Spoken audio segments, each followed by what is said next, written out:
야, 기가 막힌다. 어? 너를 왜 죽이? 약 물어라.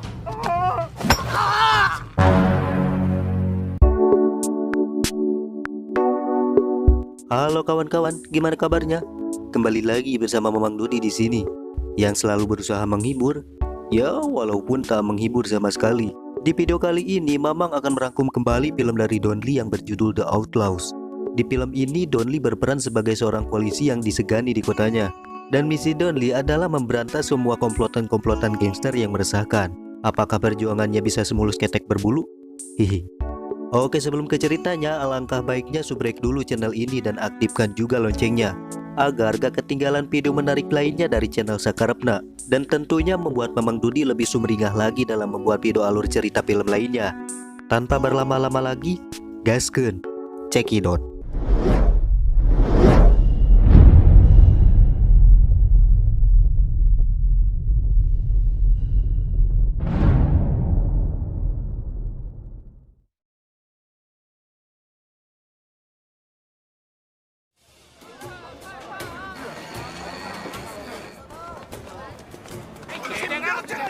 Di awal film, kita akan diperlihatkan kepada baku hantam antara dua pria yang entah apa permasalahan awalnya. Lalu kemudian datanglah seorang pria yang sedang menelpon. Dengan santainya, ia memisahkan baku hantam antara kedua pria tersebut.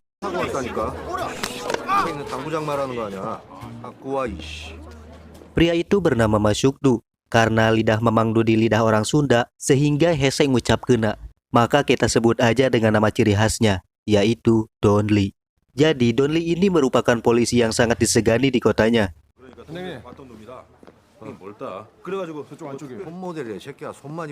Lalu ia pun datang ke sebuah tempat terjadinya korban pembacokan, yang sebelumnya ia dikasih tahu melalui telepon. Ternyata korban pembacokan itu adalah anggota geng Venom, yang diketahui Don Lee dari tato di tubuh korban tersebut.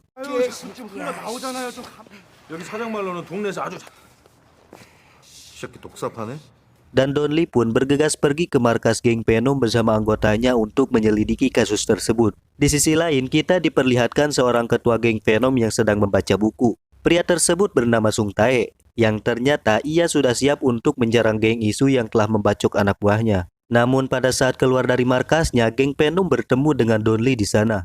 Pada saat itu juga Don Lee menyuruh geng Venom untuk tidak menyerang. Akan tetapi salah satu anggota geng Venom meremehkan kata-katanya. Tanpa banyak bacot, Don Lee pun menampar pria tersebut hingga terkapar dan sempat terjadi kerusuhan. Kemudian Sung Tae datang dan meminta Don Lee untuk membicarakan hal itu berdua, yang mana mereka membicarakan bahwa pelaku pembacokan itu dilakukan oleh geng Isu. Setelah mendapatkan informasi dari Sung Tae, Don Lee pun bergegas pergi ke sebuah tempat perselotan, yang ternyata tempat tersebut dikelola oleh geng Isu.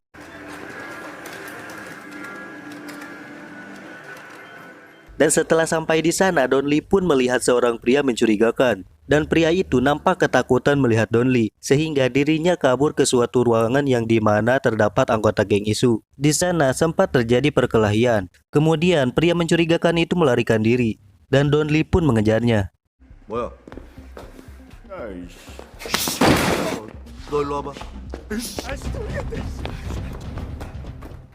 Saat pria itu terciduk, dia mengeluarkan pisau ke arah Don Lee. Lalu Don Lee dengan santainya mengeluarkan plastik dan menyuruh pria itu memasukkan pisaunya sebagai barang bukti atas kasus pembacokan. Akan tetapi pria itu menolaknya dan berusaha melawan. Dan di saat pria itu melawan, Don Lee pun dengan gagahnya menahan lalu menampar pria itu hingga sakaratul maut.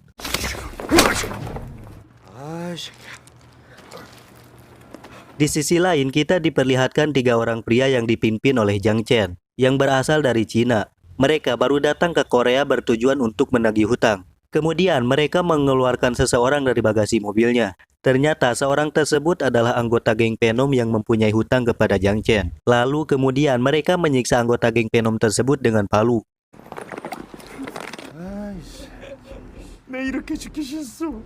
어디야? 좋지. 저 모가지 하나 값을 깎아주자. Dan inilah The Outlaws.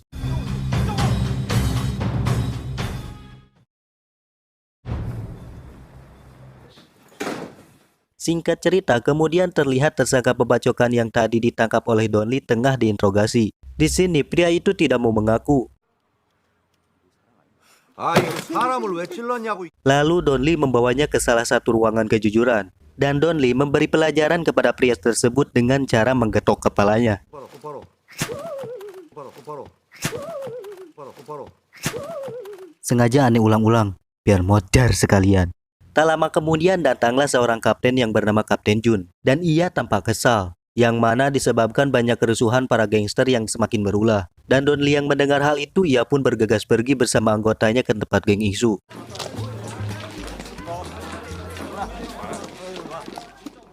Sesampainya di sana, Donli sempat dihadang oleh anggota geng Isu.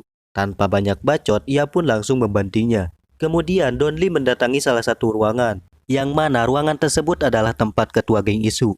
Pria itu bernama Jangsu. Kemudian Donli menyuruhnya untuk pergi ke suatu tempat, yang ternyata Donli bertujuan untuk mempertemukan Jangsu dan ketua geng Penom Sung Tae, yang mana Donli meminta mereka untuk berdamai, dan tidak ada lagi keributan antar geng mereka.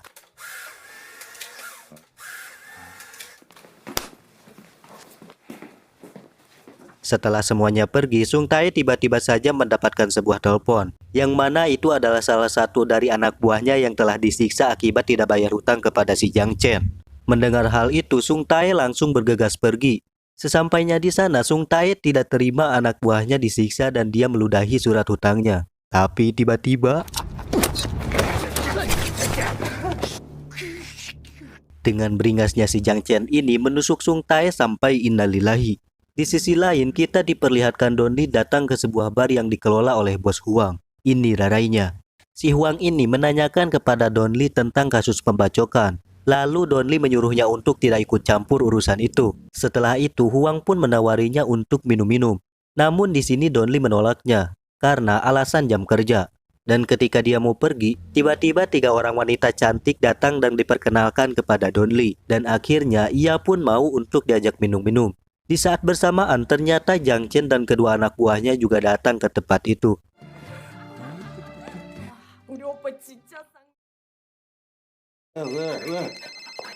Esok paginya, Donli dibangunkan oleh wanita yang melayaninya semalam. Wanita ini mengatakan bahwa sedang banyak polisi di luar. Mendengar hal itu, ia pun dengan cepat keluar kamar.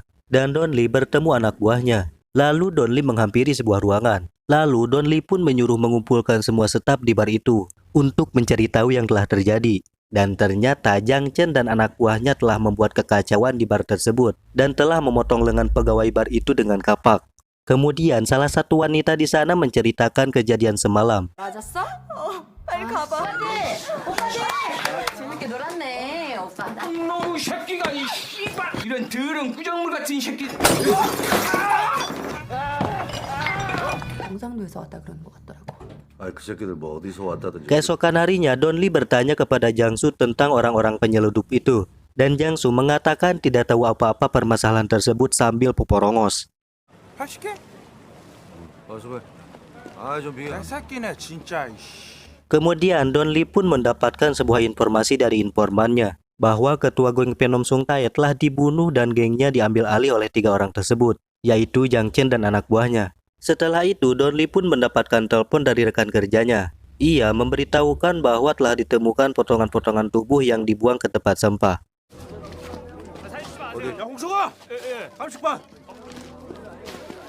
Dan ternyata potongan tubuh itu adalah ketua geng Penom Sung Tae yang telah dibunuh Jiang Chen dengan beringas sebelumnya. Di sisi lain, kita melihat Jiang Chen sedang berada di sebuah bar bersama Kim, yang mana Kim ini adalah salah satu anggota geng Penom yang harus tunduk kepada Jiang Chen sekarang. Di sini mereka membicarakan bisnis. Kim pun berkata terdapat saingan bisnis yang harus mereka waspadai, yaitu Jangsu, ketua geng Isu, yang menjalankan bisnis perselotan. Setelah mendengar hal itu, Jiang Chen pun bergegas pergi ke tempat perselotan tersebut. Sesampainya di sana, mereka membuat kekacauan. 몽땅 박살내기 전에 내 돈 갖고 오라. 정신 나갔네? Lalu Jangsu yang mendapatkan kabar itu kemudian mendatangi tempat tersebut dengan anak buahnya. Saat Jangsu masuk ke tempat perselotan tersebut, ia pun bertemu Jiang Chen. Tanpa basa-basi, Jiang Chen pun mengatakan kepada Jangsu untuk menyerahkan tempat perselotan tersebut kepadanya. Di tengah pembicaraan, tiba-tiba anak buah Jangsu ditendang oleh anak buah Jiang Chen. Melihat hal itu, Jiangsu seketika ingin mencabut pisaunya, namun dihentikan oleh Jiang Chen dan mengancamnya. Jika Jiangsu mengeluarkan pisaunya, Jiang Chen akan membunuhnya. Mendengar hal itu, Jiangsu pun tidak bisa berbuat apa-apa, dan kemudian pergi meninggalkan tempat itu. 봐라. 가자. Tak sampai di situ, anak buah Jiang Chen semakin brutal. Di mana ketika mereka mendatangi salah satu bar yang tidak memberikan mereka uang, tanpa ragu mereka langsung menusuk tangan orang tersebut. Di sini Kim pun merasa heran dengan perbuatan yang dilakukan oleh anak buah Jiang Chen tersebut. Karena selama ia menagih upah, tidak pernah melakukan aksi brutal tersebut. Setelahnya Kim pun memberikan uang setoran tersebut kepada Jiang Chen di tempat bar, yang mana bar tersebut dikelola oleh istrinya Kim. Di sana Jiang Chen memberikan upah kepada Kim. Setelah mendapatkan upah, Kim pun pamit pulang kepada istrinya dan tidak lupa, ia menyuruh istrinya untuk segera menutup bar. Saat istri Kim hendak menutup bar, Jiang Chen memintanya untuk melayaninya dengan secara paksa, hingga membuat istri Kim takut. Dengan terpaksa, istrinya Kim harus melayaninya dan bercocok tanam.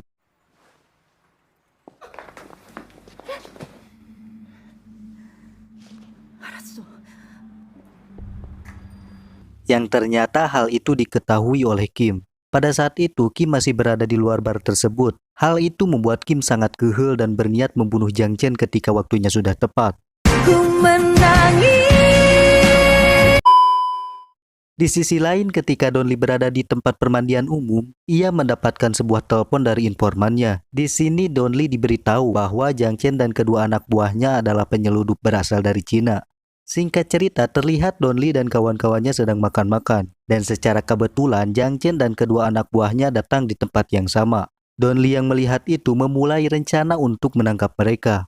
Tapi ternyata Jiang Chen yang melihat Donli merasa curiga dengan gerak-geriknya si Donli ini.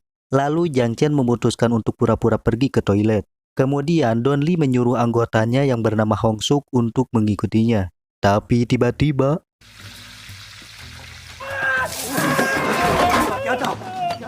terdengar suara teriakan dari dapur, yang ternyata itu adalah Hong Suk yang disiram minyak panas oleh Jiang Chen, beralih ke tempat perselotan, yang sekarang dikuasai oleh Jiang Chen. Di sana terjadilah penyerangan, yang mana hal itu dilakukan oleh geng Isu, yang tidak terima tempatnya diambil alih oleh gengnya si Jiang Chen. Keesokan harinya geng Isu yang dipimpin oleh Jiangsu kembali akan melakukan penyerangan kepada gengnya si Jiang Chen. Di sini Jiangsu pun berencana untuk menyergap mereka. Yang mana hal itu diketahui juga oleh anak buah Donli, yang dari semalam telah mengawasinya dan langsung memberitahu Donli. Ketika geng Isu telah mengepung anak buah Jiang Chen, terjadilah baku hantam di sana. Di tengah perkelahian, kemudian Donli datang dan menyuruh mereka untuk menghentikan perkelahiannya. Lalu menyuruh Jiangsu dan anak buahnya untuk meninggalkan tempat tersebut. Tetapi anak buah Jiang Chen tidak mau menyerah dan memilih untuk bertarung dengan Donli.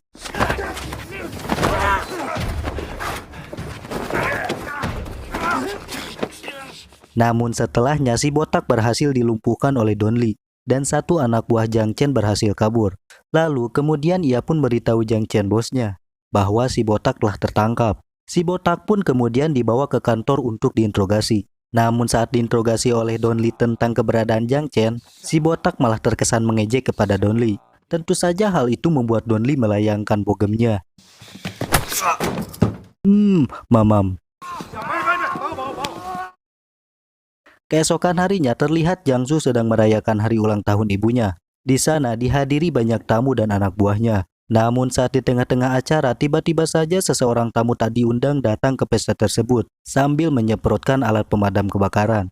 Tentu saja hal itu membuat para tamu panik dan pesta pun kacau. Yang ternyata itu adalah ulah dari Jiang Chen dan anak buahnya yang bermaksud untuk balas dendam kepada si Jiangsu karena telah membuat si botak anak buahnya ditangkap. Dan baku hantam antara Jiang Chen dan Jiangsu pun terjadi.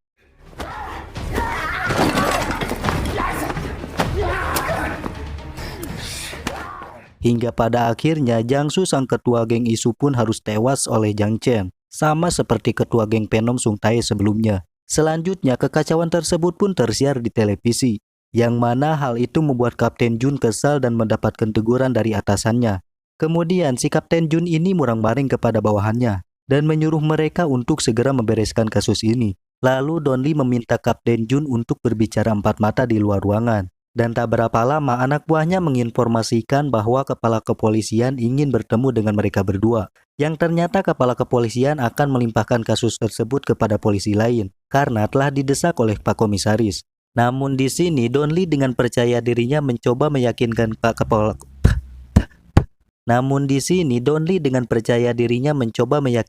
Kepala Kepolisian bahwa mereka telah menyusun rencana untuk menangkap para berandal yang telah berbuat onar. Donli mengatakan akan menangkap para berandal berjumlah dari 25 orang. Meskipun dirinya tidak terlalu yakin sih akan hal itu. Mendengar hal itu, Pak Kepala Kepolisian lantas berpikir dan memberi kesempatan kepada Donli dan Kapten Jun untuk menangani kasus tersebut. Di sisi lain, Jang Chen kini mendapatkan pekerjaan baru dari dua orang kaya yang merupakan saingan Bos Huang. Di sini mereka meminta Jang Chen untuk menghabisi Bos Huang dan mengambil alih bisnis-bisnisnya. Jang Chen pun sepakat dengan hal itu dan meminta tambahan biaya kepada dua orang kaya tersebut. Tapi tiba-tiba saja mereka diserang oleh anak buah Bos Huang, yang mana penyerangan tersebut direncanakan oleh Kim yang membocorkan lokasi mereka kepada Bos Huang. Di sini Jang Chen berhasil lolos dengan melompat dari jendela dan kabur bersama Kim dan anak buahnya.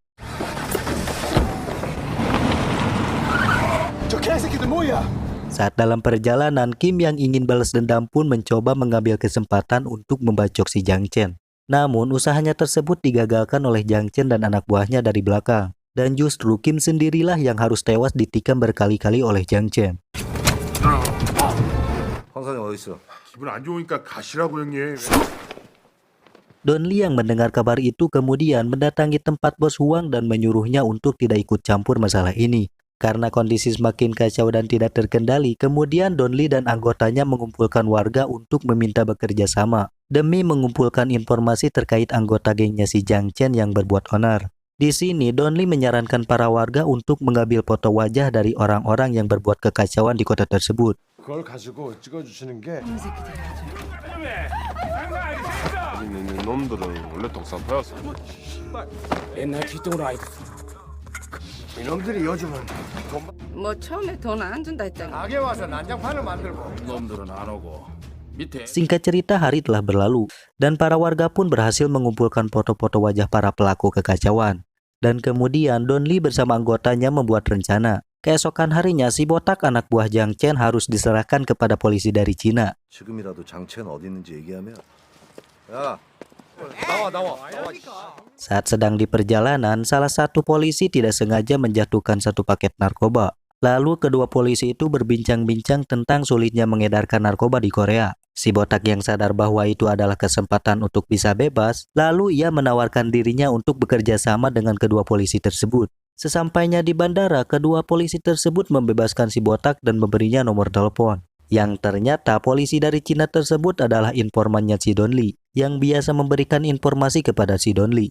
Singkat cerita, si botak pun kembali ke tempat persembunyiannya dan menceritakan kepada Jang Chen bahwa ia dibebaskan oleh polisi Cina dan akan bekerja sama dengan mereka. Namun di sini Jang Chen tidak langsung percaya kepada si botak dan sempat terjadi ketegangan di antara mereka. Namun pada akhirnya si botak menunjukkan satu paket sabu-sabu. Seketika Jang Chen pun di sini langsung percaya. 이런 게 100kg가 있답니다. 그쪽에서 형님을 직접 보자입니다. Setelah itu, si botak kemudian menelpon polisi Cina tersebut dan bertanya di manakah mereka dapat bertemu. Lalu, polisi Cina itu pun memutuskan untuk bertemu di sebuah bar, yang mana Donli dan juga anggotanya sudah siap untuk menangkap mereka. 들렸어 이 새끼들. 야. 형님 7번. 끝나고 술 한잔 살게. 자 다들 다치지 마. Singkat cerita, terlihat di mana Jang Chen dan para anak buahnya sedang menuju ke tempat yang telah dijanjikan. Sedangkan kedua informan yang sudah menyamar sudah bersiap menunggu kedatangan mereka. Tak lama kemudian datanglah si botak dan anggotanya. 야 준비해. 都是我的手下，带来跟你。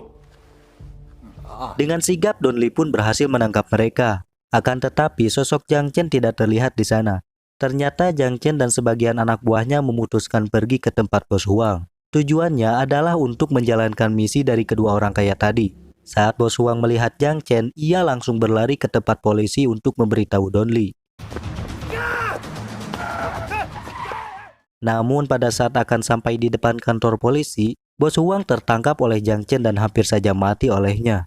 Dan ternyata Hong Suk yang sudah mulai pulih dari luka siraman air mendidih yang diakibatkan oleh Jang Chen di awal tadi, secara kebetulan berada di lokasi kejadian itu. Di sini Hong Suk pun memberi kabar tersebut kepada Don Lee. Don Lee yang mendengar hal itu, ia pun bergegas pergi menemui Hong Suk. Sambil menunggu Don Lee, Hong Suk yang seorang diri mencoba untuk menyergap Jang Chen di tempat persembunyiannya.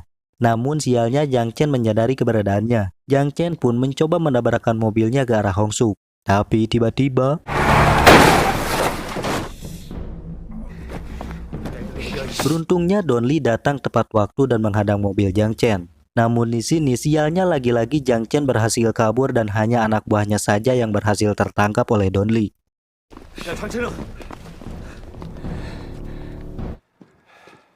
Kemudian Jang Chen pun memutuskan untuk melarikan diri ke sebuah kedai yang sering Don Lee kunjungi.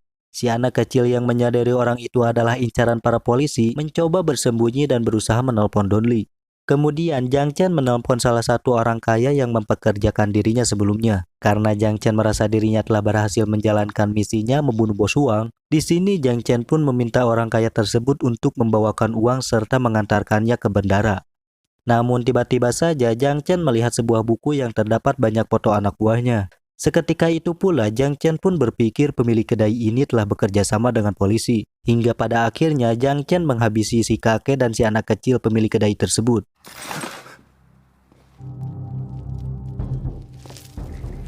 Don Lee yang mendapatkan telepon dari anak kecil yang memberitahukan bahwa Jang Chen ada di kedai, ia pun bergegas pergi ke kedai tersebut. Namun saat tiba di sana, ternyata si kakek dan si anak kecil tersebut sudah dalam keadaan sekarat.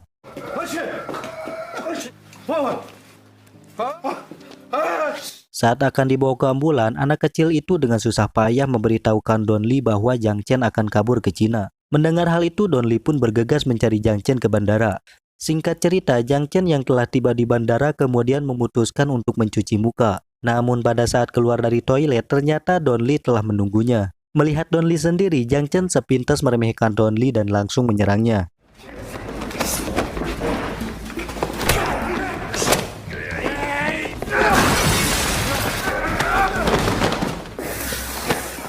Dan pada akhirnya Don Lee dapat mengalahkan Jang Chen hingga membuat lengannya patah. Dan kemudian Don Lee memborgolnya dan memukul Jang Chen hingga sakaratul maut. Mangga mamam.